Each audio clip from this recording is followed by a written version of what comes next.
Today we will guide you through the process of installing an eSIM on a Samsung phone.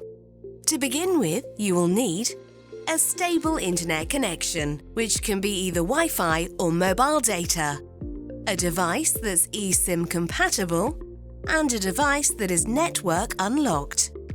Now you can start installing your Travel Roam eSIM. Installation. On your Samsung phone, go to Settings, tap Connections, press SIM Manager, select Add eSIM, then choose Scan QR code. Now you have two choices: install using a QR code or install manually. To install using a QR code, scan the code with the camera. To install manually, tap Enter Activation Code, which is featured on the same screen. Check your email for the code we sent, then paste it into the box and press Connect. When you've completed installation, the Add eSIM screen will appear. Press Add. This can take several minutes. If you would like to change your eSIM name, select your new eSIM and tap Name.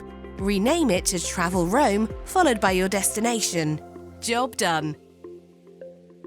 Activation.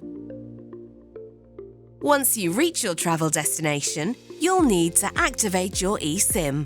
Go to Settings, then choose Connections. Next, go to SIM Manager.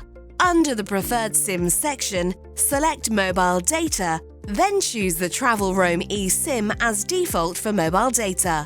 We suggest that you disable your main SIM shown at the top of the screen. This will ensure you don't receive additional data roaming charges.